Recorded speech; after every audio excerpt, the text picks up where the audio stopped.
Welcome to the Mission After podcast, where we help veterans discover and execute on the most important mission of their lives. I'm your host, Mike Bledsoe, and today our guest is Dave Morrow, a former infantry officer with the Canadian Armed Forces who served as a civil affairs officer in Afghanistan. He grew up in the Army, learning valuable lessons of hard work, the importance of a solid team, and how to motivate people during the worst situations. After returning from Afghanistan injured and without a clear sense of direction, he launched into a teaching career he hated, neglecting his back injury and suffering from PTSD. His life was spinning out of control until he made a change. Now, his mission is to help 100,000 veterans lose 2 million pounds. He believes that 20 years of warfighting weren't for nothing and that we need to leverage our collective experiences for the betterment of humanity. He provides a remote-based training platform delivered weekly based on his Beast Body Blueprint method. Members of the H2K Facebook group receive encouragement, camaraderie, and Q&As, supported by world-class guests on the H2K podcast, the H2K blog, and his book, The Nimble Warrior. His company is Canada's first to provide online personal training services fully subsidized by the VA with their Athena program. In 2021, he was recognized as Canada's most motivational personal fitness trainer. He loves a good challenge and is deeply committed to getting folks healthy and strong.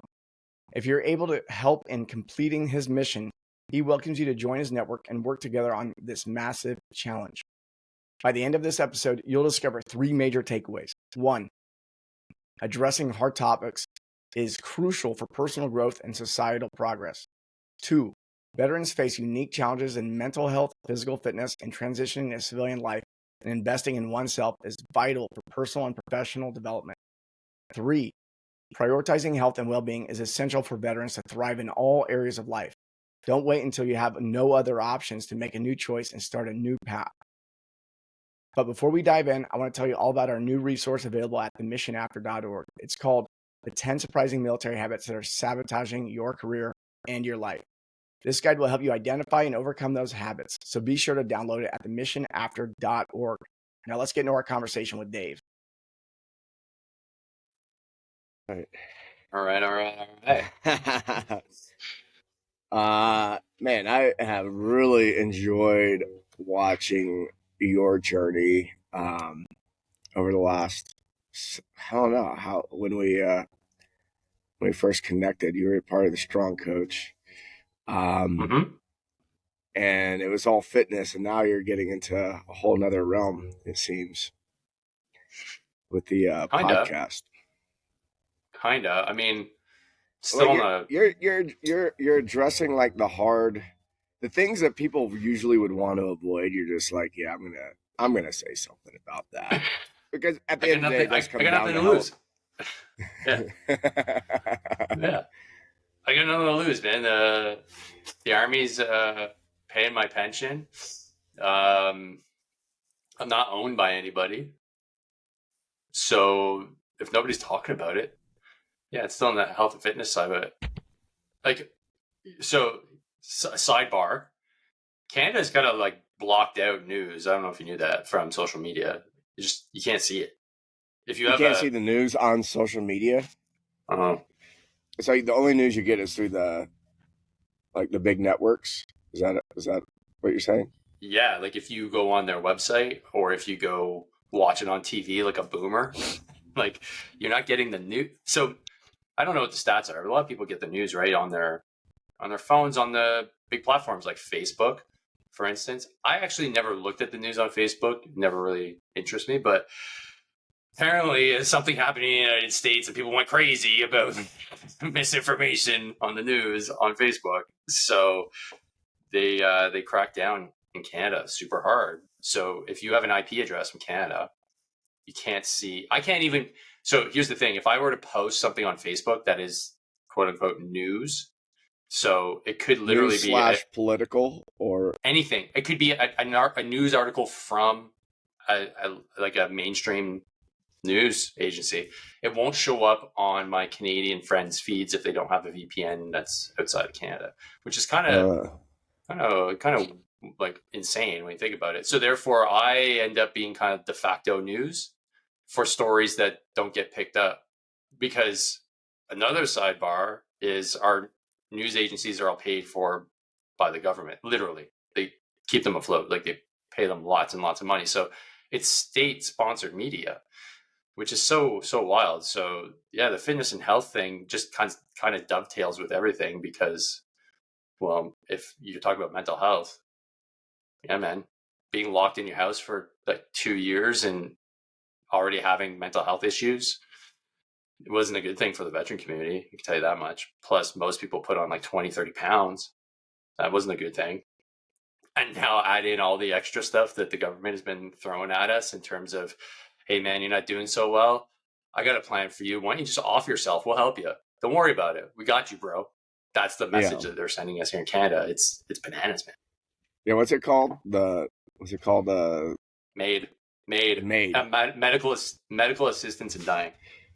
Medical assistance in dying. Yeah, it was I caught something on your Instagram where I don't know if it was your show or it was a different show, but this guy was talking about how he basically called in for like suicide help as a veteran, and then was suggested made. Did he considered it, or he take it? What happened there?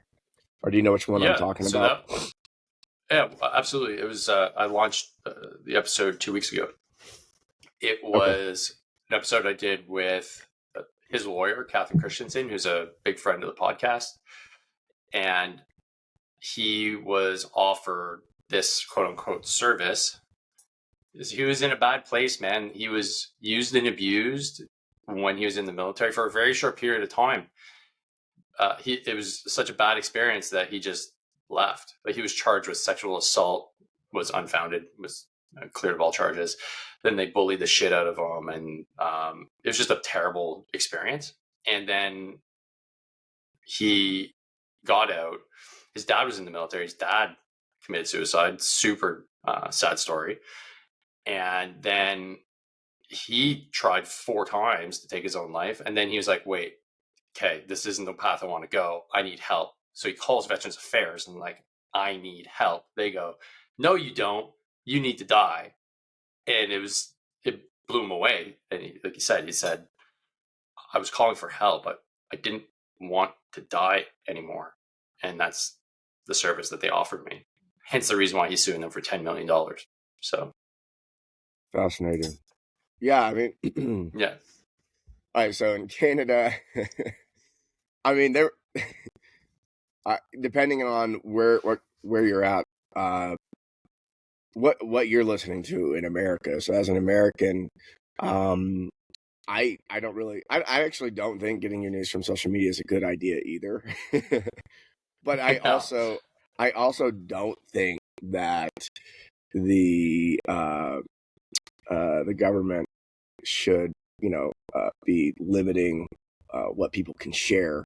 I don't care necessarily what it is. Like, I kind of take the same stance as like an Elon Musk, where the way he talks about, like it's going to be a free platform, free speech, and of course, then X, Twitter, has to still abide by all the local rules that it's operating in, or at least chooses to. And but I think where the magic is at, if you really want to, because like the idea of news in itself is really interesting as a concept of, like, the news used to be a newspaper, and they used to be really honest, and that they would say that we're actually promoting this political stance. There'd be like, I'd say in America, the way it used to be is like, we're the American, or we're the Republican newspaper, and we're the Democrat newspaper, and it was like you knew what you were getting.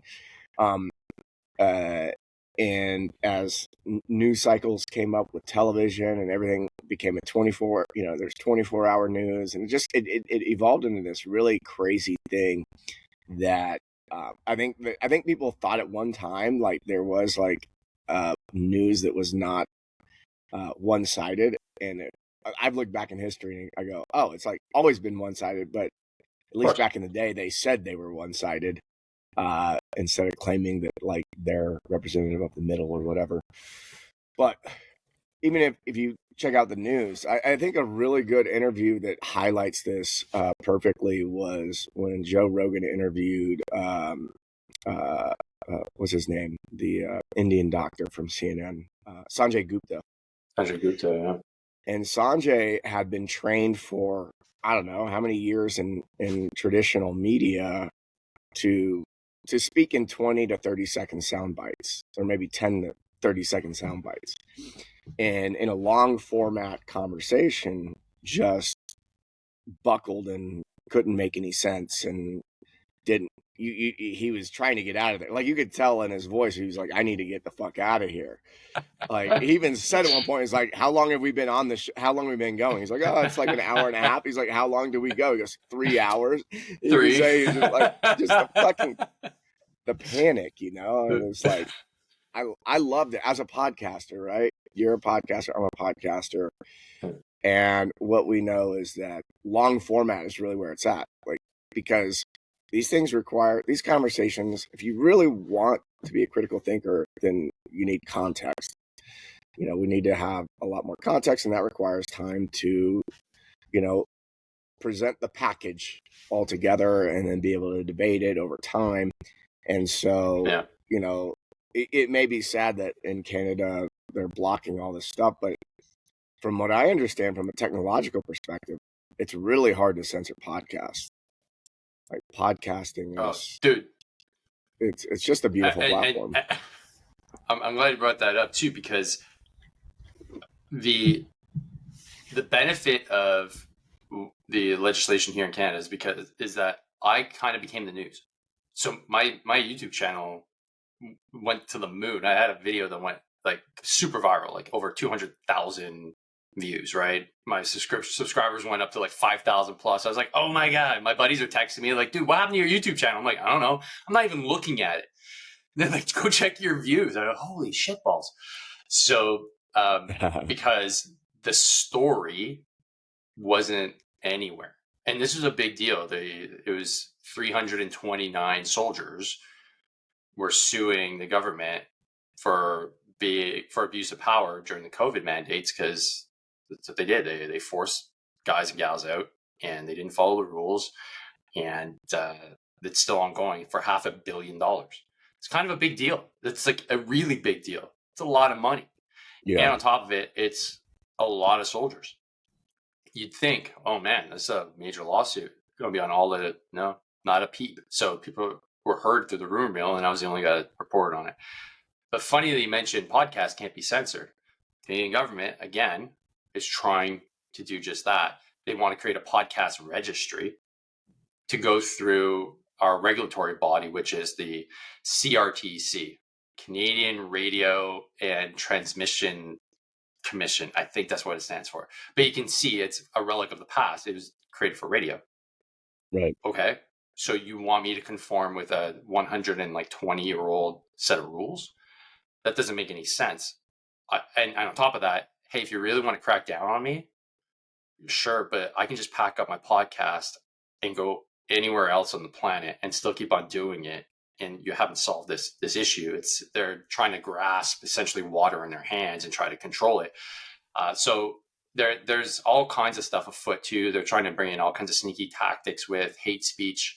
So if you dare say anything that is deemed based off of whatever the flavor of the month is here in Canada, that's hate speech, you'll just be completely shut down and just be crushed. So that's the nature of podcasting here in Canada.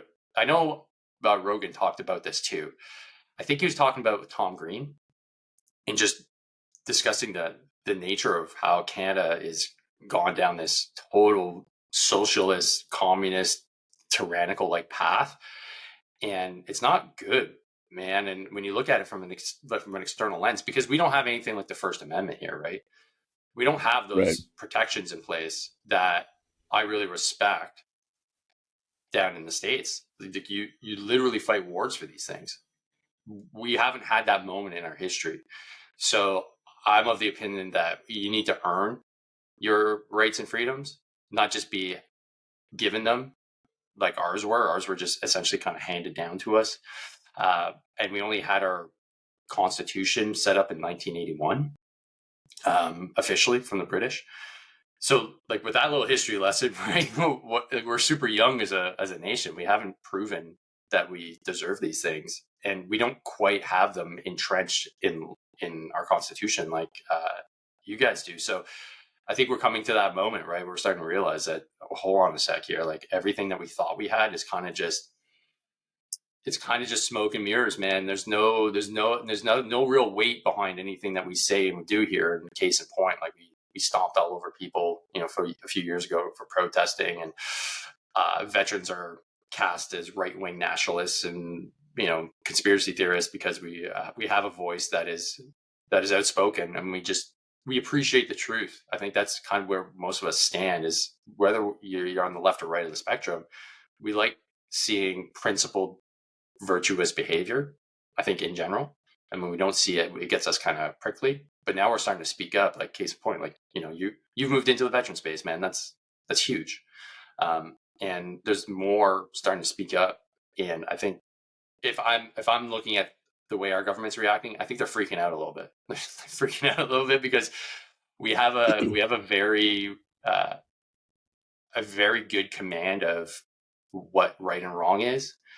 It's very hard to buy us off in a traditional way because we're very principled, in my opinion, and we have just an ability to speak. A lot of us do, and it's because we had a lot of practice doing it.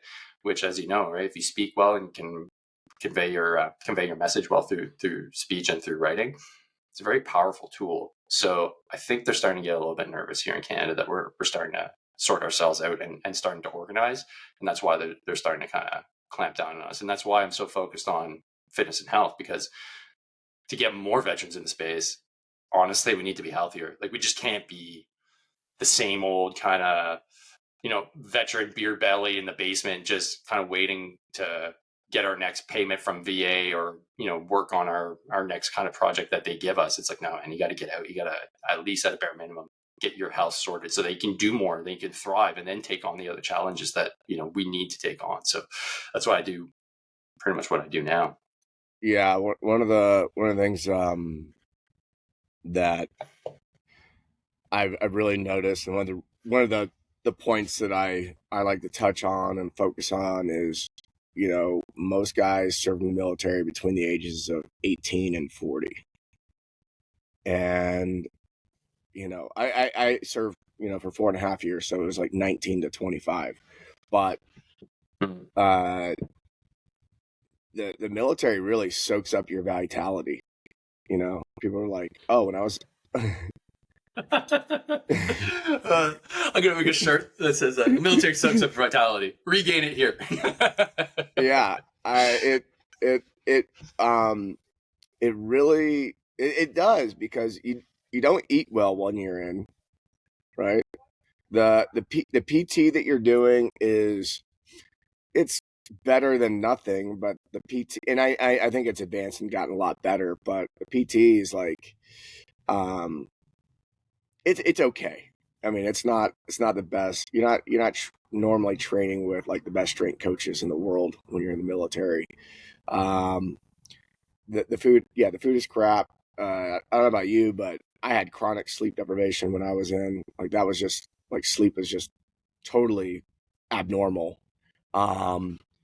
And you still were able to operate because you were between the ages of 18 and 40. And when you're that age, you can totally abuse the body and the mind, and the human body is so resilient. You can abuse it for a really long time. And then when it's time to get out of the military, and that structure leaves, and you go, oh my, man, this really hurts. Like when you're in the military, like you're so on purpose and so on mission that something's bothering you, and it's easier to overlook. You get out into the civilian world and you don't have this life or death type of mentality anymore. That starts to fade away. It's like, oh, I don't really have the purpose. It's life and death. Man, my shoulder and my back just really jacked up. I don't think I'm going to PT today. I don't think I'm going to work out, like I'm going to take it easy. Yeah. You end up, beer belly on the couch and just being another consumer. And so, I think that's spot on. Like, can you tell us a bit about what was your experience of, because you're in the Canadian Army. We've had one Australian on the show now, so we're already getting out there. Like, Nice. if you're in the military and you speak English, we'll have you. But I'm curious. But how long ago did you get out of the Army and you went into health and fitness, specifically veterans? Like, what was that journey like? Yeah, I spent 15 years in the Canadian infantry here with our reserves, which is a little bit different than your reserves, but same kind of idea. I was part-time, but not. We have a lot of full-time work available. So I was able to dance between both the civilian and the military world for that period of time. Did all my education at university while I was still in. I'd be gone every summer kind of thing, either being trained or training others. And then 2010, I got a chance to go deploy to Afghanistan. So I took it. So that was my one deployment. And then I was out in 2016. Yeah, 2016. So I joined when I was 19, did 15 years. And, I enjoyed the experience. Like, don't get me wrong. I am pissed at, I guess, the treatment in hindsight. It was kind of ghetto. You're talking about bad food and stuff. We had great food. So that's the big plus in terms of like fat pills. Like, we had great cakes, man. Canada has made. That's why we have the fattest army in the world. Holy shit, man! The cakes were so good. Like, they were like fresh. They're like fresh cakes. Our cooks here are amazing. They make beef bourguignon, like all kinds of really good stuff. Oh man, so if you're a fat kid, if you're a fat kid, you're just like hum. Now, that was really evident when I deployed. I deployed with the 171 Cav from the 10th Mountain Division, which was really cool. They were dialed in, man. They had a cook, so they were cooking up fresh rations every day, and we weren't eating ration packs and stuff like that. And then we'd go to Canadian base every now and then. They'd be like, "Well, shit!" Like, kind of stepped it up a notch, but we still have like lobster sometimes. And I was like, "Man, this is sick." The Afghans would bring us what we thought was like, "Is this dog meat?" I don't know. Let's cook it up. We fry it up. Like, we had a pretty good go when we were overseas. But fast forward now, I'm out of the military. I got out because I got a really common injury right back in knee while I was deployed. It wasn't catastrophic, but it just really wore me down, man. And I didn't want to accept the fact that I was hurt because I was still kind of young. I was in my late 20s, early 30s, and I was hobbling around. And the military was like, "Dude, you can't do your job anymore." And I said, "No, I'm good. I'm good." But based on the way the military tries to rehab you, it's basically just pills, and you go see a physiotherapist once every few weeks. So I'm going to rehab shit. So I was getting worse. And then I was getting pissed off. I didn't realize I had some lingering psychological issues too from deployment. But I got right back into working full time, which was teaching. I was a high school science teacher. I mean, technically I still am by trade. So I was teaching 12-year-olds how to, learn about the orbits of the moon around the Earth and like the planets and all kinds of, grade 7, 12-year-old stuff, which was kind of a big disconnect from what I was doing before. Cause it wasn't that long ago that I was, jumping out of helicopters doing night ops with like nods on my head. Like, and then I'm like, wait, hold on a sec. Like, these kids are asking me for Kleenex and like wiping their snot on my arm. I'm like, what happened? What the fuck happened, man? This is weird.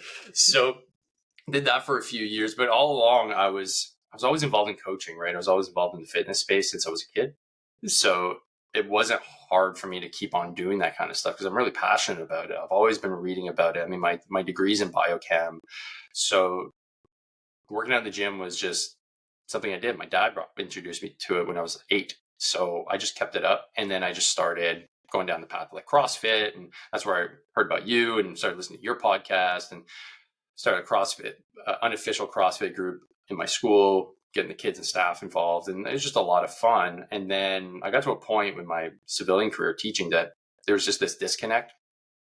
I'm sure having, my psychological issues didn't help because I was making irrational decisions. I was, anxiety would like spike, and then I would like have to be doing box breathing before teaching, and that's when I started realizing, I'm like, I think I need to sort something out. It's not just my back and knee right now. And I was crippled for days, sometimes weeks at a time. I couldn't walk because my back was so bad. My knee was giving out all the time. I just had a kid. I was like, man, my life is spiraling. And so was a good infantry like NCO do when his life is spiraling? He makes things worse by quitting his job and taking on another random job he's not really qualified for, and then gets fired from it, and now is completely unemployed, has a brand new family, new mortgage, and wife is like, dude, what are you doing?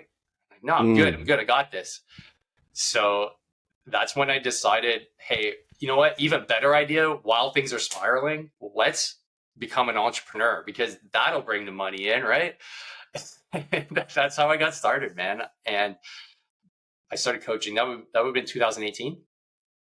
And I literally hopped on a plane to go to Spain to do my first weekend mastermind. And it was really on a whim, man. I just felt like I had to get out of my little bubble here. I had to do something where I just met new people, and I was convinced by this Royal Air Force? Yeah, RAF. So this RAF guy, so British dude, he got on the phone. He was the sales guy, and he's like, "All right, brother, like he's like, this is the way it's going to go down," and just spoke to me like veteran to veteran. And I was like, "All right, I'm in." He's like, "Really?" Yeah, man. I'm like, "I'm getting my tickets right now." So I flew over there. We're still friends to this day, and it was one of the best things I ever did, because it just kind of put me in a sink or swim type scenario. And then I started the online coaching business from there, which was kind of by accident too, because the guys I was coaching were approaching me. I hadn't really started business ops yet. They just heard that I was doing this now. So I started putting programs together, not that big of a deal. And then slowly but surely wrote a book. And then the podcast came about a year later, 2019. And I just started doing stuff in my basement, just riffing, not really knowing what I was doing, talking to friends really about war stories, but I wanted to make sure it was around fitness and health. And now that's brought me to today, where like I get to talk to you, which is a trip, man. On your podcast, like man, Barbell Shrug we had this conversation before. I'm like, what is that, like 5-6 years ago? They're like, no, man, it was like over a decade ago, if not longer. Yeah, I started Barbell Shrug in 2012, and I left in 2018. Right. So yeah, over a decade ago, I was listening to this guy, Mike Bledsoe. I was like, this is cool. I like this stuff, man. Like, never thinking I would ever interact with you or anybody in the sphere of CrossFit or fitness and health. But I've talked to Jason Khalipa on my podcast, which I was fanboying hard. I'm like, oh, I'm like, Jason, man. So he's like, yep, he's just a regular guy. I'm like, man, all these people are just normal human beings. What a surprise. And it's been really cool ever since. So that's been my passion ever since. And I realized like the veteran space is not really. There's a lot of folks in the veteran space, don't get me wrong, but specifically like veteran health and fitness, it's hard to come by. It's really hard to come by, at least anybody with legs. And I think being a teacher too helps a lot, because I can convey messages in for 6-year-olds to like 12-year-olds, I'm pretty good at. So typically like the infantry range of like academic achievement. So like I've got my niche. And it's been great ever since. Well, if you look at the Apple website, it's all written at 8th grade reading level for a reason. Yeah, and rightly so, right? Like if I'm reading a high level text on like a website, I go, who's this guy trying to impress? Yeah, I don't yeah. high level big university words. Yeah, someone may be capable of understanding more, but we really like to, probably get our information around the same age of like 12 years old. That's when things had formed pretty well in the brain, and it's a little more relaxed. Love it. So you went down this path of was that mastermind? That was like the thing that there's been a conversation lately. I've been with a lot of people. It's like, I've run into some veterans that don't want it or are afraid to invest in themselves. I think there's like because everything was paid for. Like especially if you joined right out of high school. It's like all your training's paid for, GI Bill pays for college, and now there's voc rehab in the States, and there's all these programs, and it's like free. And, free will get you so far, but, how much was that trip to Spain? Was that your first like big investment in yourself? Sounds like it. It was, yeah. Dude, honestly, I think it was like $2,000. It was like nothing. You know what I mean? Like, right. Before you get started in investing in yourself, putting things into a frame is really important. How much did I spend on university, right? The university is really cheap here, but still, I didn't consider it investing in myself because everybody kind of did it. So what I did a lot of university. So I probably spent, $30K in, like, I have 3 degrees. I said I hated school. I did 3 degrees like a dummy. So I think it cost me like $30K total. That's a pretty big investment, man. But if you're looking at developing your business and developing yourself, what's $2,000? It's, you drop that in like a few, like not even a month of university, but you don't even know what the return on investment is going to be. These business owners that you're going to do these masterminds for, you could potentially create $100,000 business with that $2,000 investment, but you won't know unless you actually do it. So that started changing my mindset around cash and investing in myself. And then I kind of went, my wife still is, I think she has PTSD from that experience of me just like buying courses and just going all in on like different masterminds. I didn't know anything. So I was in that journey, right? I was like, well, look, I spent $30K on formal education. If I spend even a fraction of that and it allows me to grow to like $1 million company, isn't that a better investment? Yeah, I guess so. So it was just figuring that out as I went along, but 100% your, frame of veterans being more institutionalized is the same here in Canada too. I would say even worse because we don't have an entrepreneur culture, just as like the general Canadian culture is not very entrepreneurial. So the idea of even spending, $1 a day, it's kind of like, I don't know if I can justify the expense. So you really have to find those folks that are already past that threshold from what I can see. And then along the way, the people that aren't willing to kind of invest will see the improvements in the community, and then they'll be like late adopters. That's how I kind of see things. It's just in the veteran space, and maybe you can speak to this too. I don't see a lot of, if you want to call it self-improvement, I don't know if it's the right way to describe it, but investment in oneself.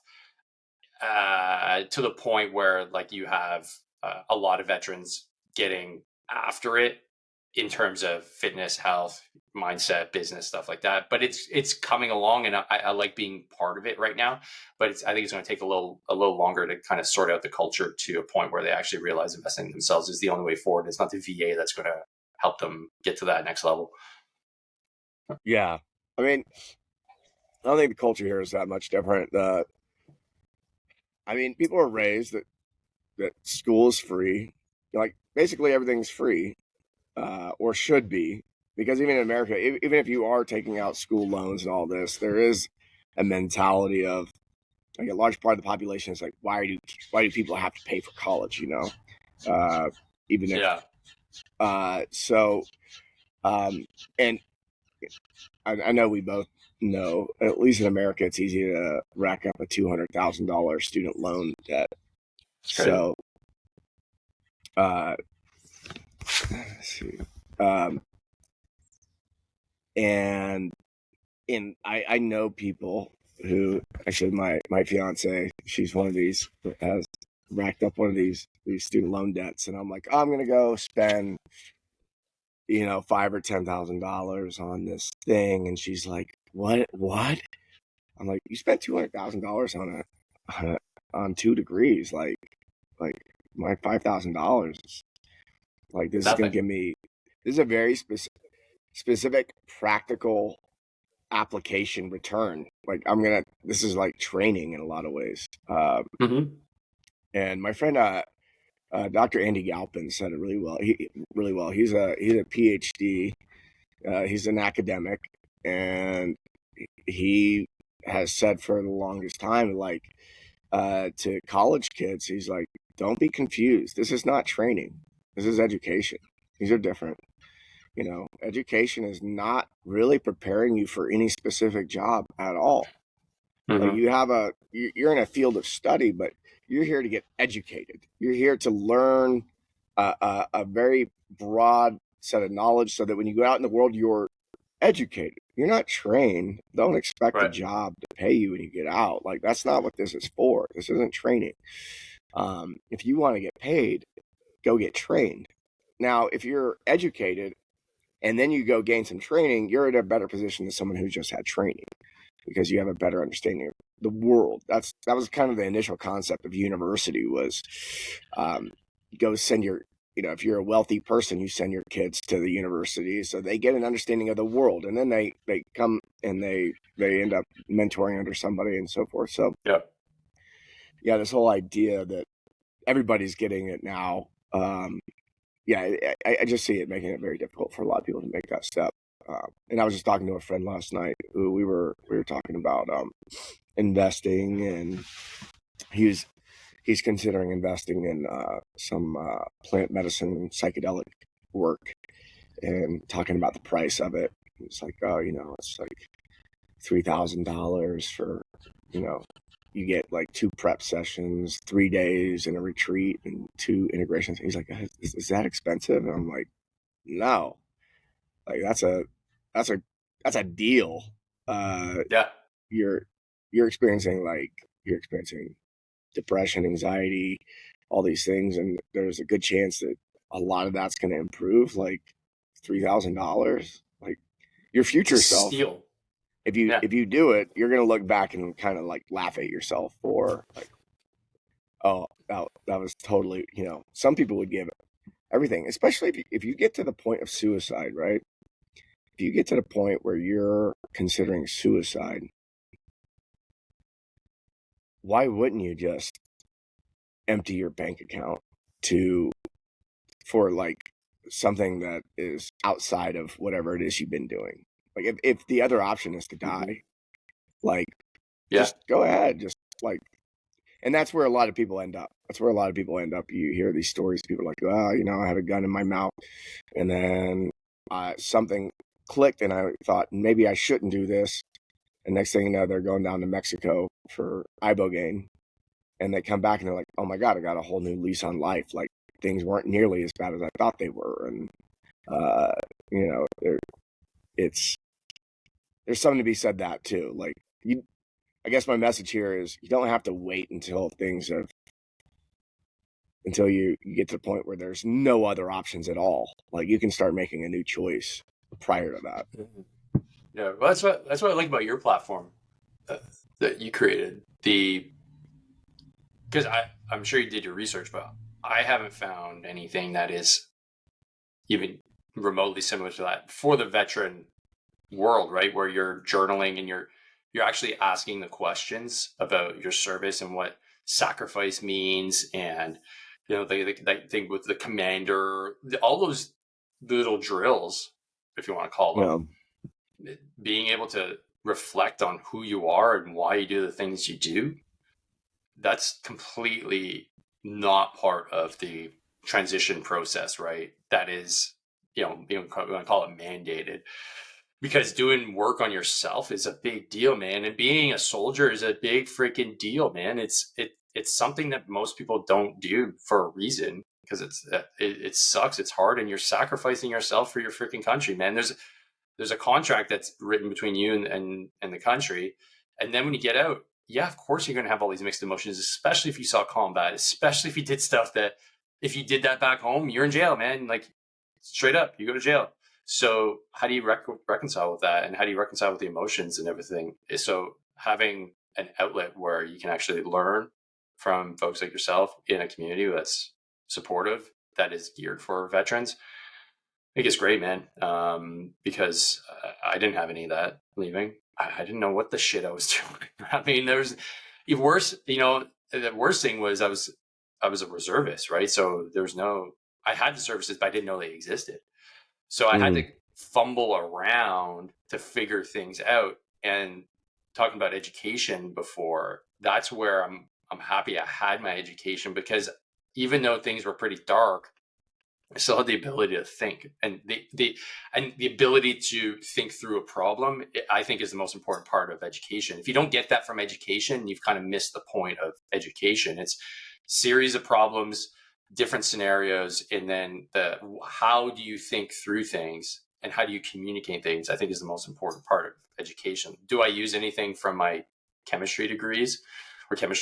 Not really. I'm not like writing out retrosynthetic analysis on my desk every day, but it did teach me how to kind of problem solve and be, okay, well, I should go to this reference, and then, oh, well, I know a little bit about this, how do I connect those two together? And that's what I did in the transition, in terms of, well, I know I need to be a little bit healthier. I can't be fat and stuffing my face with tasty cakes all day. Okay, I'll sort that out.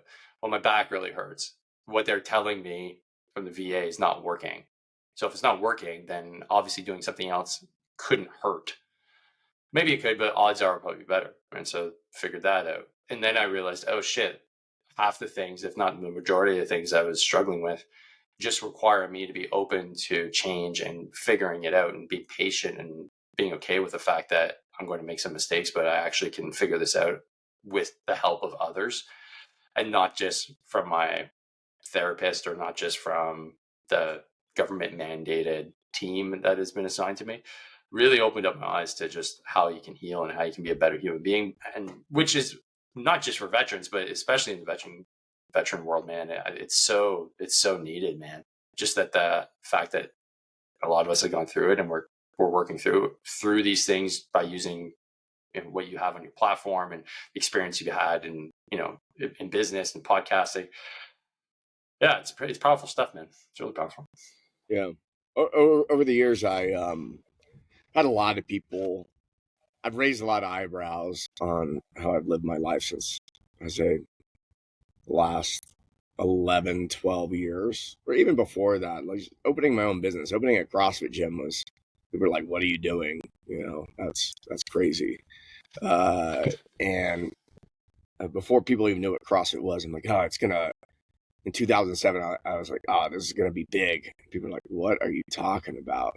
And I was right. I'm pretty good at spotting patterns. I didn't know that early on, but that was like it was one of those like passive talents that I once I recognized it, was able to turn it into a strength. And but the where I got was like yourself. I started questioning things where like the first time, the thing that really set me off was the first time I had consumed mushrooms in 2013. And I had done a little bit of research beforehand. I talked to some people, and I was like, "Oh, this isn't going to melt my brain. This actually might be good for the brain." Okay, have a psychotic break. Yeah. Yeah, I was like, this actually could be a good thing. And so, I tried a medium dose at the park, and had a life-changing, maybe even I could say a life-saving experience. And it was one of those moments where I go, start questioning everything, and I go, oh shit, like if the average person, I think I've always been built this way. I think a lot of people go in the military built this way, is like, if the average person is doing it, I'm going to do something different. Like the average American is obese, right? Like I think 40-something% of Americans are obese. It's like, and I look at that and I go, yeah, 44% of veterans are, 39% of Americans are veterans of war. There you go. So if I look at that, and veterans are, by almost every disease metric out there, are worse off than the civilian counterparts. Yeah. Something to be said there, right? It's something not to be ignored. But I'm a big fan of looking at results. I go, okay, if we look at the stats and we go, the average veteran has got heart disease and overweight and so on and so forth, then the average treatment also is not working. The mainstream interventions are not working. If I look at the mainstream American, I look at the average American, I look at the income, I look at the debt, I look at the I just look at the lifestyle overall. I look at the amount of television consumed. I look at the whatever it is. I look at what the average is, and I go, I'm going to do the opposite of the average. Because why would anybody settle for average? Like, what kind of life is that? And so, even if you don't feel good about your life and you find yourself falling into these average lifestyle habits,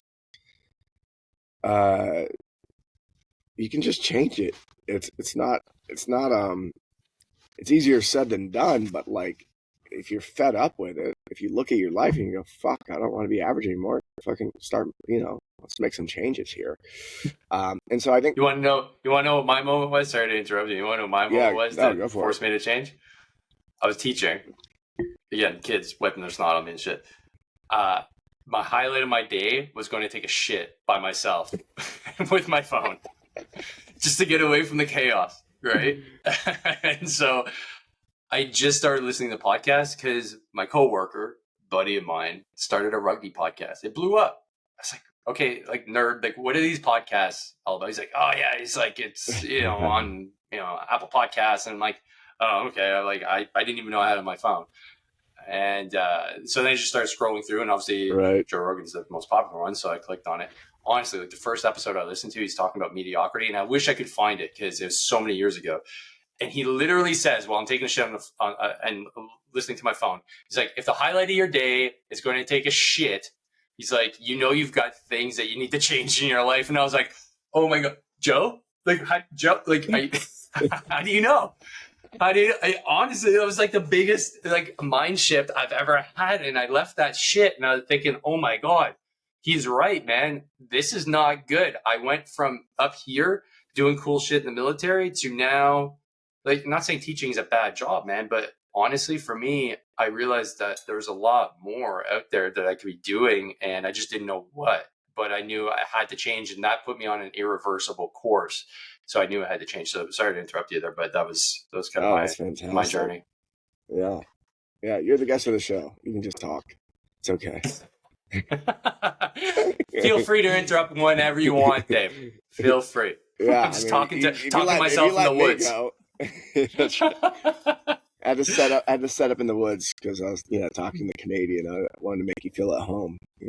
Trees in the background. Meanwhile, I show up corporate with the jacket on. You got Lumberjack Mike out here wearing a Canadian tuxedo. That's right. Yeah. I did say no shirts for the podcast, so I'm disappointed. Yeah, we did say no shirts, and we both showed up with shirts. We're both too scared. I'm like, oh man, I didn't fast for the last 3 days. There's no way I'm doing that. There's no way. I'm not looking shredded. Yeah, looking puffy. Yeah, no thanks. Man. Yeah. So so you decided. So you're sitting on the shitter, and you're like, fuck, I need to change things. And you make you quit your job. You decide to become an entrepreneur. You start your own business. And I remember working with you and just trying to make it work, right? It didn't just, you weren't like, oh, I'm going to help veterans get in better shape and get fit, and clients just came through the door. No. There was conversation about like, what it charge? How do I get their attention? What is it they really want? Like, what was that experience like? Well, dude, when I sought you guys out, I was in a bad. I was just I didn't realize how bad it was going to get, but I knew something was off because I had some initial success just because you want to call it beginner's luck. I had recurring income, and it was more than my salary teaching because here I think the salaries are pretty shit in the States too. Here, Canada, not. Well, here in my province, anyways, they're pretty shit. So I was like, oh, I'm making, as a business owner, I'm making more than I was as a teacher, and I'm not really working as hard. I'm like, this shit's easy. Like, not realizing that, I didn't have any processes in place. I was just running some basic Facebook ads, getting guys in. I was learning the sales process, how to sell.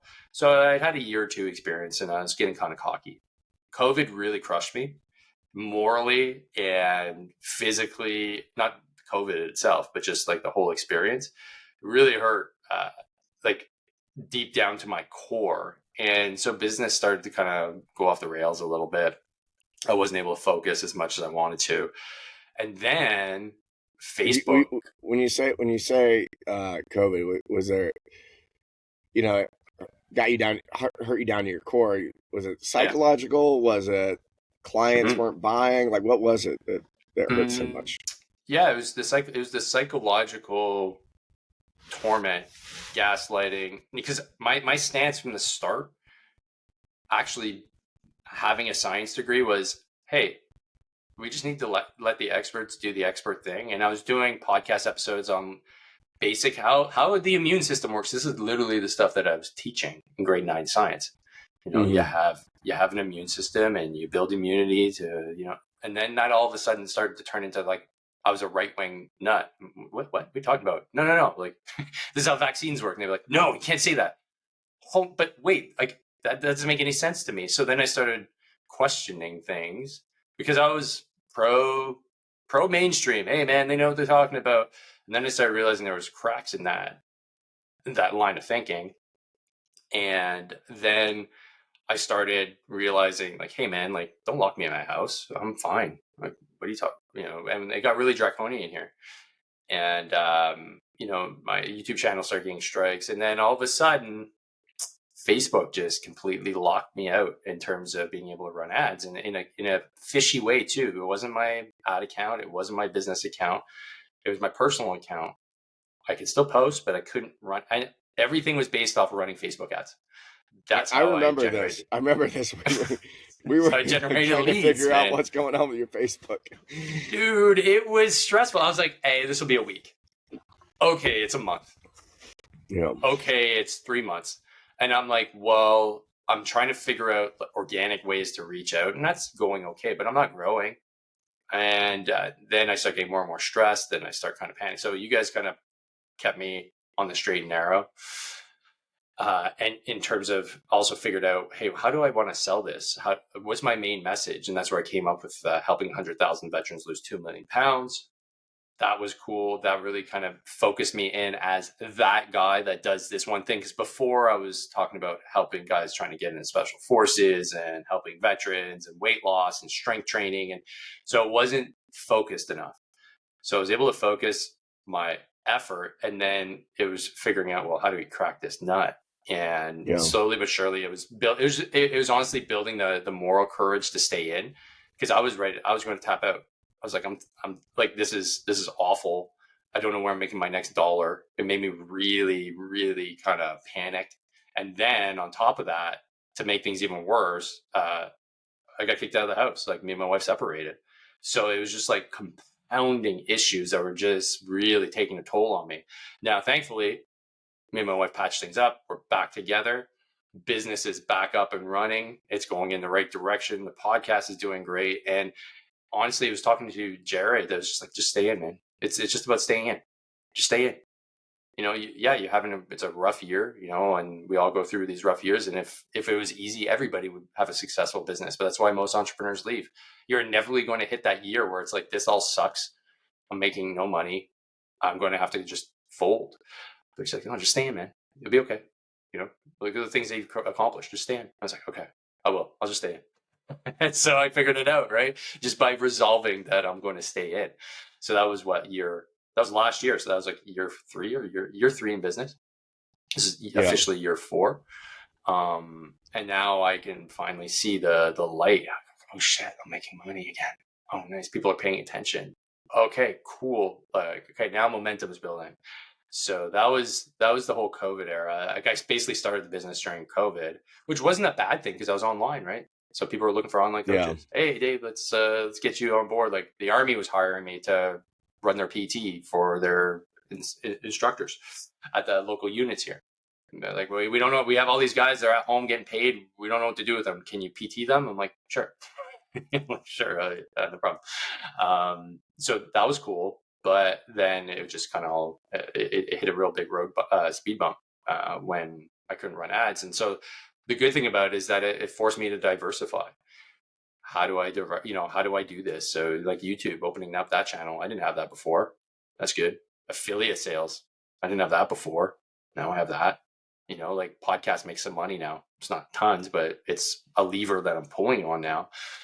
And just being open to new opportunities. And now like I opened up a school community, right? Because part of helping 100,000 veterans is, well, I need to scale. I can't one-on-one coach 100,000 people. That's not possible. So how do I get to that point? Well, I need to find a platform, and school was the next natural fit. So now I've launched that as a way that I can do one-to-many rather than one-on-one, because I recognize I need to work more on the business side and business development, business operations than actually the tactical coaching side. And that's kind of the entrepreneur's journey, right? I'm sure like you've gone through it, right? Your coaching calls, right? You're doing a one-to-many model. Cool. I get to bounce things off you. That's great. I get to like get a snapshot of what you would do in a certain scenario, but it's not one-on-one. And so that model, once I learned it from you, essentially in the Strong Coach, I was like, yeah, that's the model I need to go to. It's not just, I'd like to have it. I'm like, with what I want to do, I need to move over there. So how do I get from it's here better for to the there? client too. It's better for the client too, because it necessitates some agency on their part. Yeah. So I don't want, like, it one-on-one could turn into I'm your babysitter for the rest of your life real quick. Yes. And 100%. 100%.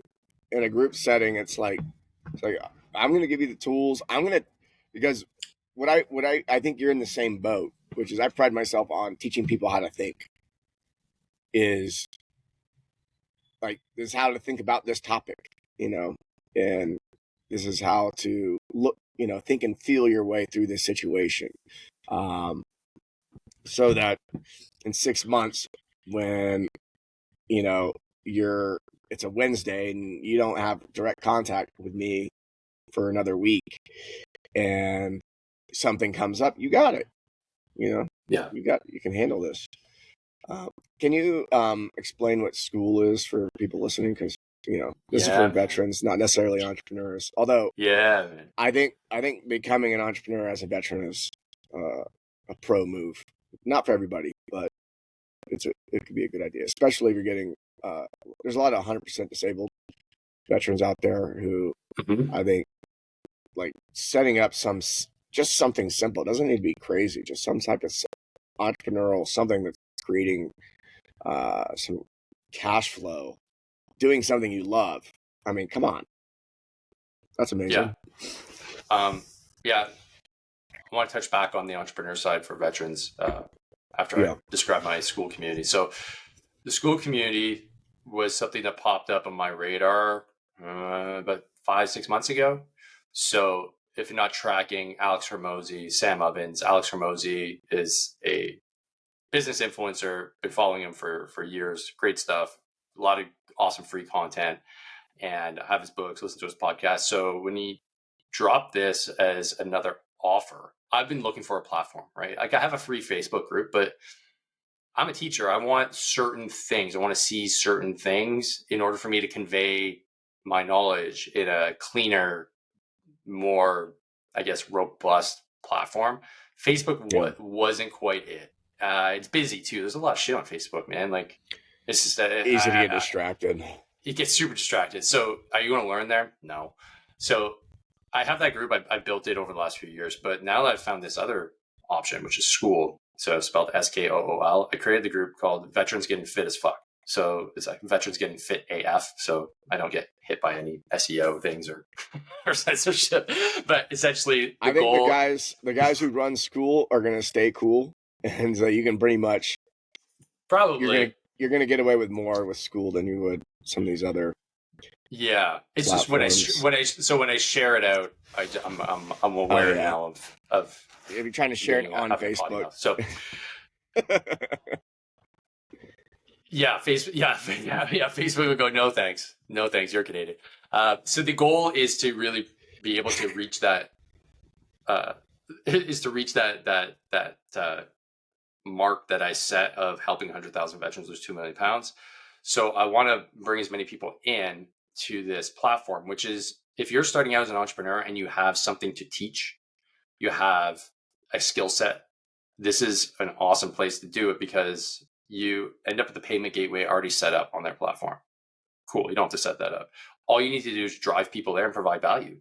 So if I had this 4 or 5 years ago, I've been like, oh shit. I mean, there's other platforms that are comparable out there, but this one really hit what I wanted. It's simplistic, and you can host Q&A sessions, which I do twice a week. You can build all your courses in there. It's super intuitive and easy to do. And then you have a community tab. And the thing that I like, because as a teacher, you always have to incentivize good behavior and work. Like, gold stars is like the typical teacher thing to do. I had like 16-year-old, like they're basically men in my science class that would like freak out for like lollipops and gold stars. I'm like, okay, cool. Like it's sure, like we're all chimps, like when we break it down. So if you get a little reward and praise, it's cool. And that has that built in. So it's got like a leaderboard and you get points for community interaction. And then I make a little game of it. So, at the end of every month, people with the most points get a little, prize from one of the sponsors that we have or stuff like that. So we can have a little bit of fun with it too. And you can stay on for as long as you want. And it's a monthly subscription. I love this model. So definitely want to check that out. If you're building something that's more educational, it's a great place to kind of get things off the ground in terms of entrepreneurship. And, being a coach, especially if you're a coach, this is probably one of the best platforms I've seen. And the fees are actually really good. So yeah, definitely want to check it out. Do you have your community on the outside or the inside? Because I know that one of the things I looked at school, I chose not to do it. And one of the reasons is because there's you only get one community feed. There's not like a community feed per course or anything like that. And with some of the stuff that we're dealing with at the Mission After is, I don't necessarily think we want it all to be out there. Like it's a very, some of these conversations that is one incredibly of the private. Yeah, that's one of the, especially if you're looking at it from keeping your business kind of a walled garden where you don't want to necessarily give up all the secret sauce. This is not the place to do it because anybody can join up. Anybody can sign. Like I'm not taking sales calls for this. So, there's I mean, we have a little bit of a, we want to verify people. There's a little bit, and I don't want conversations that I think should actually be private, not necessarily because they're valuable, but because they're sensitive, because we are talking about mental health. Yeah, precisely. Okay. So I recognize that, folks can hop in and, do a recce on what I'm doing, but I also encourage it too, because if somebody's going to be able to compete with me, the amount of people I've talked to on the podcast, the amount of value and the amount of connections I've made, cool. But until that day comes, man, like I think there should be more people in the health and fitness space for veterans, period. So if you want to come in and replicate, awesome. You're not going to replicate me. That's impossible. I mean, I am who I am, and folks like who I am because I just come at them with honesty. But I like it for the simplistic nature that it has. And then on top of that, I haven't built out the free community yet, but that free community is going to act as a way to kind of get people warm to join the paid community.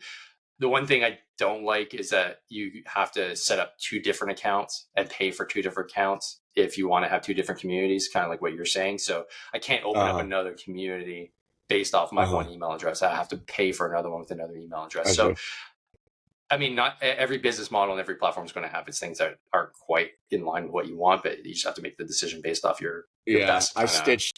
I stitched together 2 or 3 different things at any given time to make exactly what I want. It's annoying, but no single platform always does it all.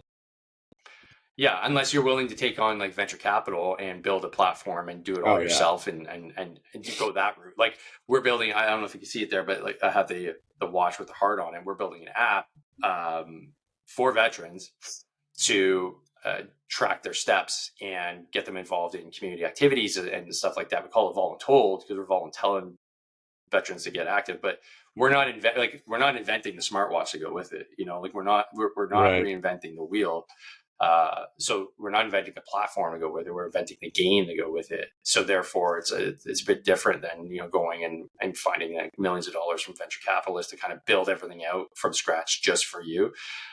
That's a whole other kettle of fish that I just we're not willing to go down. So there's all kinds of options out there. But in terms of, I want to touch base on the entrepreneur side of things. The Military Influencer Conference was a real eye opener. If you're not tracking what that is, it's a annual conference down in the States, and it's the premier event for military veterans and even those that are serving that are in the entrepreneur space. So this year it's in Atlanta, end of September, early October, and me and my business partner Mike, we've been tapped to create the Canada House space. So there's going to be a dedicated area just for Canadian veterans, because we went down 2 years ago just because I heard about it from a friend. I went down like years ago, and I was like, man, we're just starting out a business. Like, let's go down and like shake some hands and see what it's all about. It was in Vegas too. So like, cool. Like, I've never been to Vegas, so let's go. And we went down, we made so many good connections, man. Like, it was the best. It was the single best business trip I ever done. And from there, we were able to just make the connections necessary to start getting the app off the ground. I was able to build my podcast network out significantly better. And then we went back last year, and now because we got to meet the organizers and chat a little bit more, it just kind of like buddy to buddy. Like, hey, do you guys want to help build the next phase where we want to like make this go international? And it's like, hell's yeah, man! Like, let's get more Canadians down here, and then build this capacity out, because veterans, just because there's an imaginary line across our two countries, right, doesn't mean that we didn't have the same experiences and that we can't, unite based off commerce and entrepreneurship. And that's literally like what we're doing here, man. Like, we're crossing those bridges, right? We're making things happen, and we don't have to just stay in our silos of Canada, United States. It's the point of entrepreneurship is to make those connections, do those collabs. So that's something that if you're in the entrepreneur space, you should definitely check out. And for me, it's built my second purpose, right? If I wasn't doing the entrepreneurship thing, I don't know what teaching was not. I'm still teaching, don't get me wrong, but just in a totally different capacity. So the entrepreneurship side of things has given me that passion, because I get to work with the veteran population that I want to help. Like, that's essentially what it comes down to. I want to help. So how do I do that? Well, I know some stuff. I know a little bit more than most. So let's just convey it as best as I can and collaborate with the people that know even more and make this thing even better. So that's the beauty of entrepreneurship. So I hope that was a good enough plug for entrepreneurship. Love it. Yeah, I mean, the end result is amazing, and also just recognizing it's also not going to be easy. It's like right. The amount of freedom you get to experience is incredible. Like, I've been in Tahoe for 2 weeks. I live in Austin, Texas. I didn't have to ask anybody if I could leave. Yes, I've been working.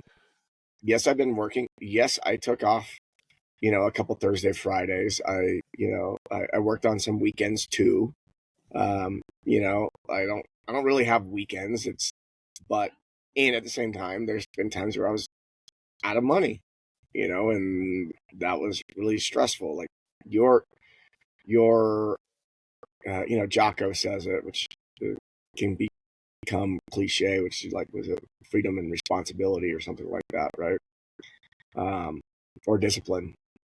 But I think Jordan Peterson was talking about, shout out to the Canadians, to the responsibility and freedom. It's like, yeah, if you want more freedom, then you have to become more responsible. And that means you have to have the ability to respond to more things. And so even though like entrepreneurship is a phenomenal feat for a person to take on, for sure. You're drawing outside of the lines, and it's worth it. And it's going to be really hard. So if you're up for taking full responsibility for your life and not necessarily needing to depend, you're not looking out for handouts or for people to make it easy. And I'm not saying that people that have jobs are doing that. Sometimes people are just a lot of people are very skilled in one place, and they don't want to have to think about managing the money and sales and marketing. They just want to do their craft. Totally, like, stick with that. But if you are also somebody who's, not happy with doing what you're doing, there might be something else for you. So. Yeah. I think you're mentioning his famous quote there: "Discipline equals freedom." Where like if you're able to just stick to it and do the things that you say you're going to do and be consistent, that's the discipline. That's where most of us we have that kind of installed as being veterans. Discipline for a lot of us comes easy, but what I've noticed, at least with myself, so I'm not talking from on a soapbox here, but especially the guys that I work with, it's the structure's gone. So they go, oh, I don't need to maintain the discipline anymore. It's like it was only there because the system was there. But was it? Likely not, man, because you probably got in shape because you wanted to, I don't know, maybe you want to go on selection, or maybe there's another position that you wanted, or you knew that just being in shape was good for your career and your job, right? It was mission specific. You have the discipline, you did the things, you can just apply it to something else. And but one of the main things is like and that's what I learned in Strong Coach too. The getting your business right requires you to get right. Because if you're at that phase where like I'm the head of marketing, I'm the head of fulfillment, I'm the CEO, I'm the president, I'm the executive assistant.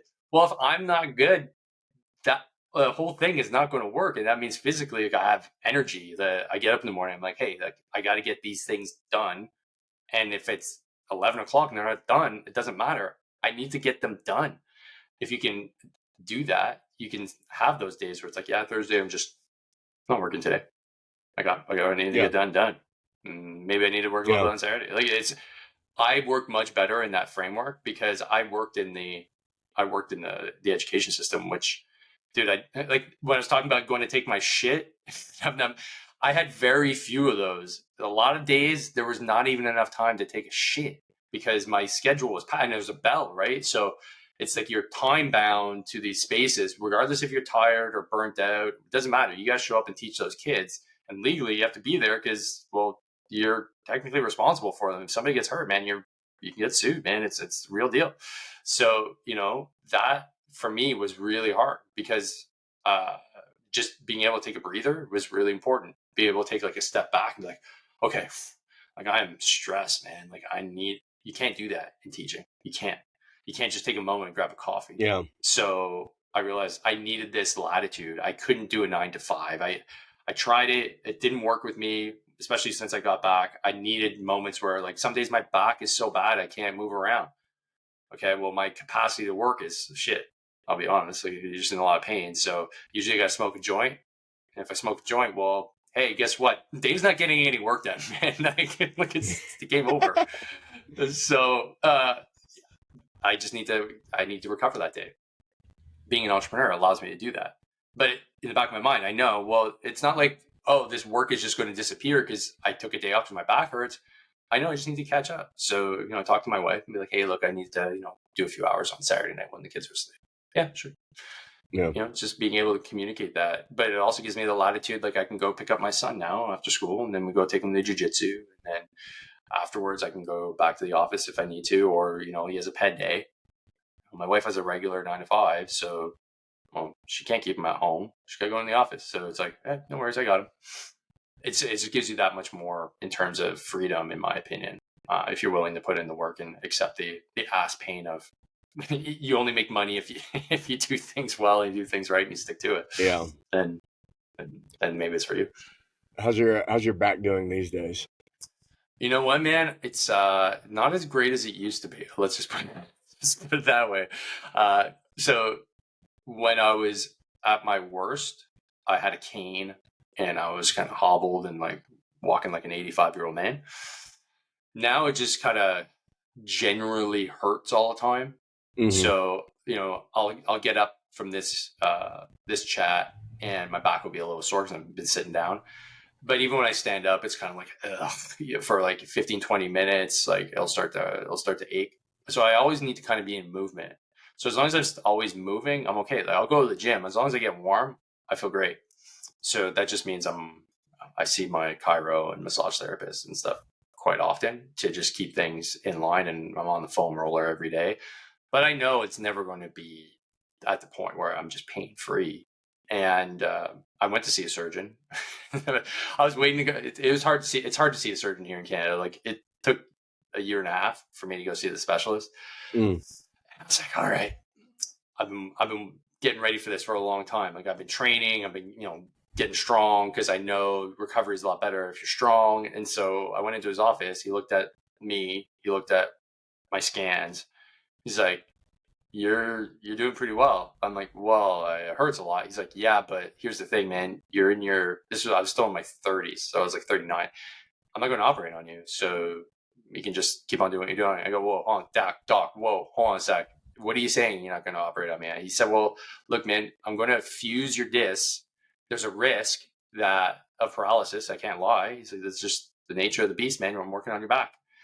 But let's say the surgery is successful. Now both those discs are fused. He's like, now you lose mobility there. He's like, 80% of the people that I fuse their discs, they herniate later on down the road. The discs are a little bit higher up. The above and below. Yeah. Above and below. He's like, because you lost mobility. He's like, I'm not going to do that to you. You're active, you're training, you've got marathons and stuff to do. He's like, keep on doing what you're doing. And maybe I'll see you in like 15, 20 years. But he's like, I'm not going to touch you. And it kind of was like bittersweet. I was like, oh, sweet, man. Like, everything I did worked, but hold on a second, I'm not going to get out of pain. Fuck. So it's just like, that's just a perfect analogy for life, right? Well, you do all this awesome stuff, but there's, I have witnessed, and myself and others, shake things that we thought were going to be pain in our bodies till the day we die. Mm. And it's by doing a lot more on the emotional work side of things. And like the longer I do this thing, because I started in health and fitness, and I just kept going. People were like, "How did you get from health and fitness to this?" I go, "Well, this is just more health and fitness, but it's intangible. You can't see it. You can't see it happening." So yeah, I wouldn't cast that spell on yourself that it's not going to get better, or yeah, you're right. You're right. Yeah, you're right. That because I have been better. I have been better. You have been better. And yeah. So I know there's a point something. Yeah, when people say something, I go, well, if you say so. Like, but there's just a lot of there's a program called My Enlightened Life that does a week-long retreat, which there's like I think a lot of times when people are talking to me, they think there might be psychedelics involved. This particular retreat, there's no psychedelics involved. It's like, are you going to microdose me when I have my coffee in the morning? It's like, I don't know. There's a program called My Enlightened Life, which is a 7-day retreat, which I really like. I've also witnessed people go on ayahuasca retreats, and I myself had like chronic hip pain before ayahuasca, and totally vanished. I had to get stronger again because I had a new range of motion.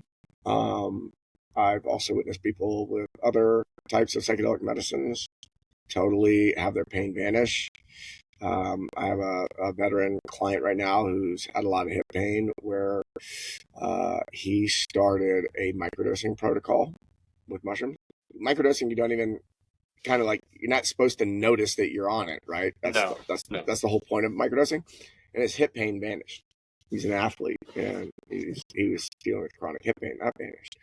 So, I'm not saying who knows if it's going to vanish forever, right? But there are things that are very alternative that you're like, oh, we didn't even like work on that thing that hurts, and all of a sudden it got better.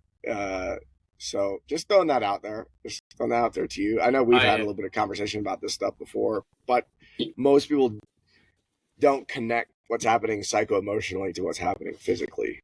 No, I'm all on board with that, man. Like the idea, like your neurons, like the ones that fire together, wire together. So if you made that pain connection with that injury, and it happens at this time, well, you've already wired that connection through. So the interaction with microdosing and using plant medicine, I've only microdosed, and it helped me on an emotional level, not a pain level, which was pretty wild. Like it actually it forced the worst event in my life to happen, which was basically me and my wife separating, because I got really honest. Like I microdosed, and I was super honest that night that I was like, I'm not connected to you, and it caused us a major rift. But it had to happen, because then it was like, well, why?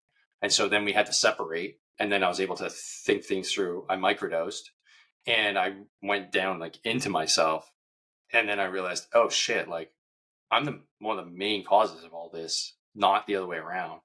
And so then I was able to start figuring out the why, and that was huge. That was so huge, man. Like, so it didn't address, because I think for me the biggest thing was the psychological aspect of things, the soul based things that were not where they needed to be, because I hadn't done the deep work.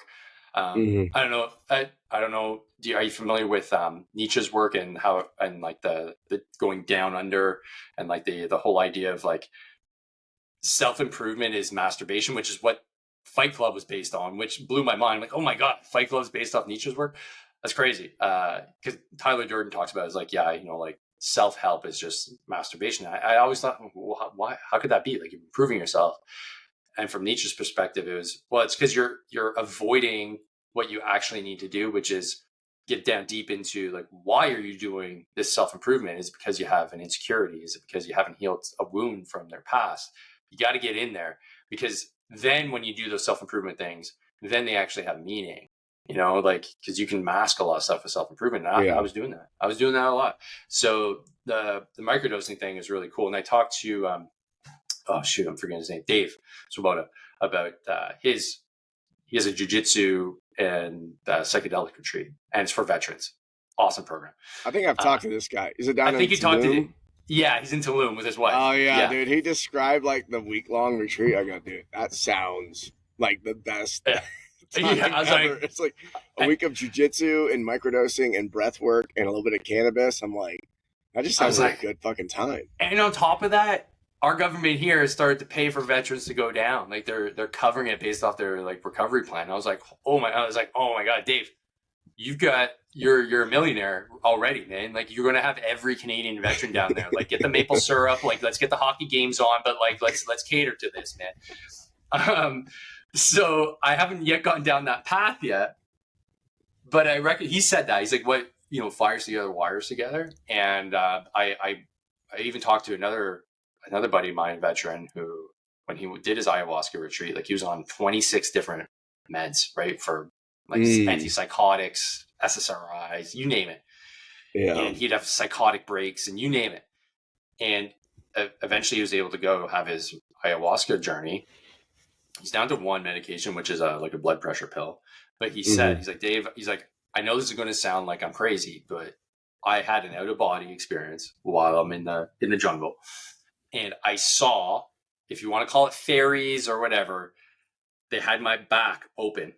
And like, they had my central nervous system just displayed, and they were taking wires out and plugging them into different spots. And he's like, after that experience, he's like, I've been able to control the rage. There's no, like, I haven't had any issues in terms of like not being able to cope. He's like, it literally, I saw myself being rewired, and then I was rewired. And that just like, I was like, you're blowing my mind, man. Yeah. And I was just living a better life. So I 100% believe in that. 100%. I just need to go execute. That's all. Yeah. What, when you said you were doing the personal, you call it self-help work. When you're saying self-help work is masturbation, like, can you define that a little more clearly? Because it sounds like these deeper things are also self-help work. What do you mean by like, how can you create a distinction between like self-help and doing the deeper work? Yeah. Self-help can be something as long along the lines of like, oh, you know what, I'm going to learn a new language because I've always said I wanted to do it, but not understanding why. What it essentially comes down to like, okay, is it like a tactical reason, like for your work? Okay, cool. But if you want to actually improve yourself, okay, let's say you want to get fitter. Okay, cool. Well, why do you want to get fitter? Well, I want to be there for my family. Okay, awesome. And then it's just a constant questioning of, well, why is that the case? And then for me, the work had to come down to like I've been doing years of therapy, and I kind of got lippy with my therapist. I was like, hey, like I've been seeing you for like 7 years, and what it took was like a month of me kind of being on my own and reading a book, which was called No More Mr. Nice Guy, to kind of realize, oh shit, I need to like heal a bunch of things from my childhood in order to move forward. How come we never talked about that? She's like, well, that's a good point. I'm like, goddamn. Like we could just like zeroed in on that and made things a lot better because so you know, self-help could easily be, you know, like you can go to a conference, right? That's self-help. Like I don't think there's I don't think there's anything wrong with it. Just like just regular old masturbation. I don't think there's like anything wrong with it. But if it's chronic, I think then you're just kind of chasing. You're running away from something. You're not addressing something that's a bit deeper. So for me, it was, well, I didn't really address why I always want to do more. Why do I always want to take on more physical challenge? Why do I always want to be perceived as like the good guy, the nice guy? Why? I never really addressed that. And so all these things that I was doing was to mask that, to create this persona of me being like a nice guy. And it didn't work well with my wife because she's like, get the hell out of the house, you suck. And she was right, man. Like I was just a miserable piece of shit because I wasn't living in a truthful manner because I didn't know what even that was. I thought I knew what it was, but I didn't. And it just took time, distance, and some microdosing to kind of get into that state where I could just accept the fact that the work wasn't really being done. But had I not taken that leap and gone down the route of trying to improve myself with courses and, you know, finding coaches and stuff like that, I never would have been open to the experience. So however you want to interpret that, you know, you need to take action is essentially the main thing. And then going down under and like figuring out that your deepest, darkest things that need fixing, that's going to take a lot of work, and just it sucks because you realize a lot of stuff about you is either a lie or you're not exactly who you've made yourself out to be. And so most people don't even want to address that, right? I know I didn't want to, but I did, and I feel a lot better. And the thing is, like, the anger I used to hold was, I'm not saying it's totally gone, like I still have moments, but I definitely live with a lot calmer existence. And obviously service had a lot to play in that because it hit a wound that I already had, and so therefore I just had to come to grips with it. And that's the beauty of kind of taking a step back and kind of figuring out yourself, like know thyself, right? That's said on the Oracle of Delphi. And like, that's what they're talking about, man. That's what these old motherfuckers were talking about. Know thyself. It's like, yeah, I know myself pretty good. It's like, no, you don't. No, you don't. Like, go do some more work. You know? Yeah. Well said. Yeah. It's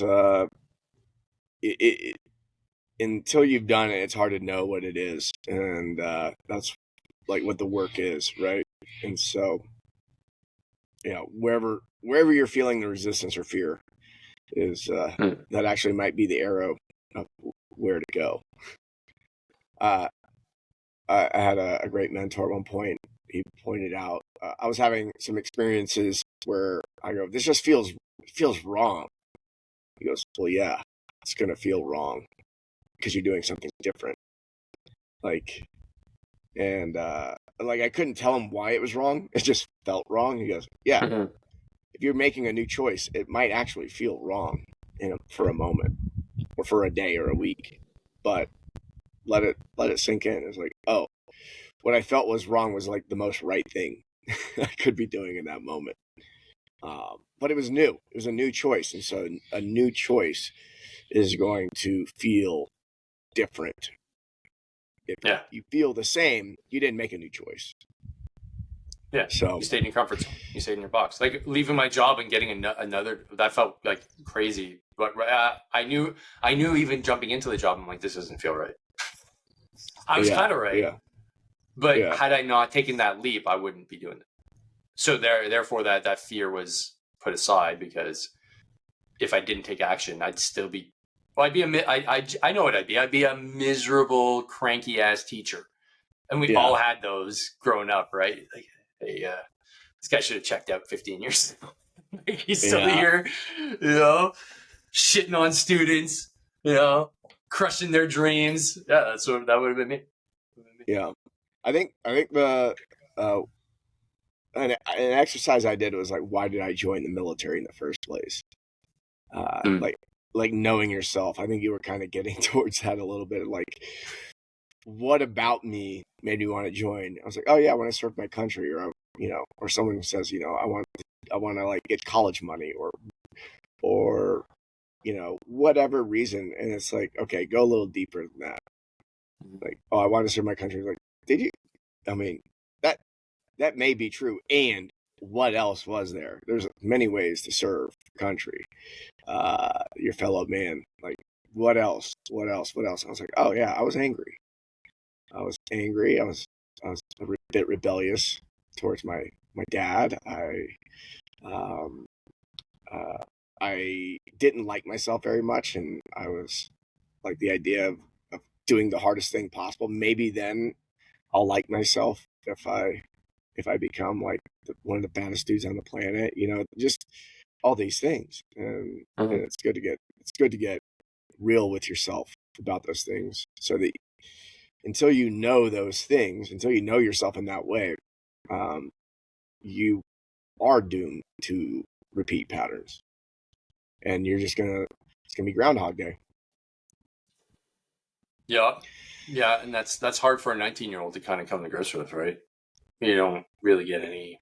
We don't really, unless maybe if you're religious, a bit more religious than the average, maybe you might get some more introspection. I don't know, but I think it's just part of the maturation process, right? Well, the prefrontal cortex doesn't even fully form until you're 25. Right?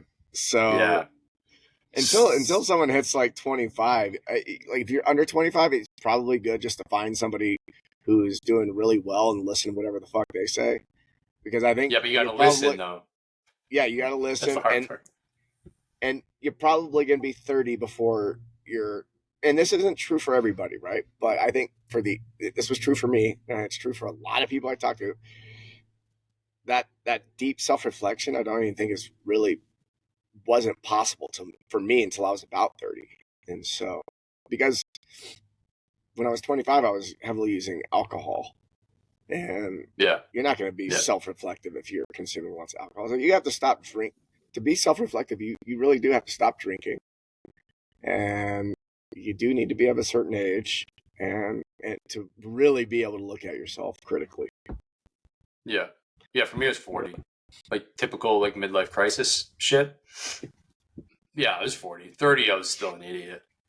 I had kids. Well, so I had my son at 35, and that kind of forced me into being a man. Things got real. Things got real fast, man.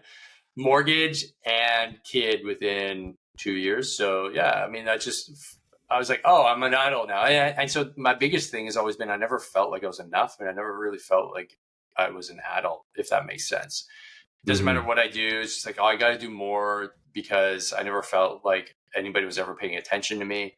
But it's because, and that goes back to, I was an only child. My parents were great, but there's attention brought on me, but not, I guess, the way I had in mind. And so I always felt like I had to do more to kind of get their adoration and pride out of them. So that's why I joined the military, man. I just want, and then every other thing was like another step to get closer and closer to whatever that is. But then it's realizing like, well, nobody knows that I'm doing that. Like it's not like people are like, oh, you're doing this for me? Oh, thanks, Dave. That's not how things work. So I understand, like, no, I have to do this for myself. So therefore, I had a really good conversation with my wife a few months ago, I did this like Navy SEAL challenge in California. It was fucking terrible. And Was it with Mark Devine? No, it was with Bedros Keuilian. Bedros? Yeah. It fucking sucked, man. Like I trained for like 5 months and like I did the work. I did the cold baths. I was reading my ass off. I was really focused on doing well on this. And it's 3 days of just hell. And I didn't even get 12 hours in, and everything failed on me. My arms failed. My legs failed. I just completely, I couldn't, and I could keep on going, but I didn't have the speed. I was like, how are these guys so much faster than me? So I was like, that's it. I'm done. But before I left, my wife said, are you going to retire? I said, well, I'm only 40. I'm like, from work? No, I'm not retired. She's like, no. From taking on these like really, really difficult physical challenges. She's like, you started with, the military, and then you did the Cambrian Patrol, and then you went overseas, and then you did a marathon, and then you did an Ironman, and now you're doing these things. You're doing CrossFit Open. It's like, are you doing this for you, or are you doing this for other people? And I was like, it's like, quit looking into my soul, woman. How dare you? She's like, well, maybe you can just like, you already do it. She's like, honey, you do hard stuff. She's like, you have a business. I don't know how you do any of this. It seems insanely hard. You don't need to prove to me that you do hard stuff anymore. It's fine. I know you do hard stuff. The kids know you do hard stuff. So maybe you just, retire from taking on these like really insane physical challenge for a little while. And I was like, you know what? You're right. You're right. I can still do challenges, but I can keep them within, a certain boundary. And as long as I do them for the right reason, because I was doing them because I wanted to show other people that I can do this. I don't need to be in that space anymore. I'm valuable. You should love me because I can do this. People like me. I'm special. Was that Stuart Smalley from SNL back in the day? People like me. I'm special. Shit. So that's my journey, man. That's been it so far. It's been it so far. Yeah. All right. Anything you want to leave people with before we roll? Just, I'd love folks to just, I'm assuming most folks here are going to be veterans. What you're doing, Mike, is a perfect complement for what I'm doing on the physical side. Like, you got physical stuff on your platform, which is awesome. You can't dissociate the mind and the body, as you know. So if you like the idea of getting a little fitter and getting a little healthier from a veteran perspective, definitely want to come check out not only my podcast, or the Hard to Kill podcast. Tons of really great guests. So you don't need to listen to me. You can listen to the guests that know what the hell they're talking about. Definitely want to go check that out, especially on YouTube. I drop an episode every week. And if you do want to get a little fitter, a little healthier, but do it at like veteran speed, you can come to the school group that I set up, Veterans Getting Fit AF. But ultimately, man, I really want to see the veteran community get healthier. Mainly because I want to create like a ultra right wing militia group. No, I'm just sorry. That's what the government wants me to say. It's because I genuinely want to see our community get healthier, because I think we have a lot to give back to our communities, to our society, because we did a lot of hard shit over the last 20 years. And a lot of it could be heartbreaking, but it created a lot of resilience within us. But if you're not fundamentally healthy on that Maslow's pyramid of needs, it's going to be very hard for you to thrive. I just want folks to thrive. So whether you get it from my free content or my paid content, I don't care. I'm in this to build a community that's as robust and as active as possible, so that we can have a really big influence on our communities and our countries. Because I think if anybody's going to do it, it should be us. That's just my take on things. So you can follow me at my you can follow me at all my socials. If you can go to my website, davemorrow.net, you can find the bulk of everything there. I forget most of my social handles because I'm almost a Gen Xer, so my memory is not so good on that stuff. You can find me at davemorrow.net. I get it. Awesome. Yeah. If anyone is gonna turn things around for both of our countries, veterans are uniquely positioned to do so, and it requires that we dig down deep, do our own work. Yeah, appreciate you. Make sure to go check out Dave's podcast, YouTube channel, school program, all of it, and I'll see you all next week. Right on. Thanks, buddy. Thank you for tuning into this episode of The Mission After. Before we wrap up, I want to remind you about our free resource, the 10 surprising military habits that are sabotaging your career and your life. This guide is packed with valuable insights to help you overcome common challenges faced by veterans transitioning to civilian life. Don't miss out on this opportunity to take control of your career and life. Head over to themissionafter.org to download your copy now. It's completely free and could be the game changer you're looking for. If you enjoyed today's episode, make sure to subscribe, leave a review, and share it with your fellow veterans and friends. Your support helps us reach more people and make a bigger impact. Until next time, stay curious, stay intentional, and remember, your mission after service is just beginning.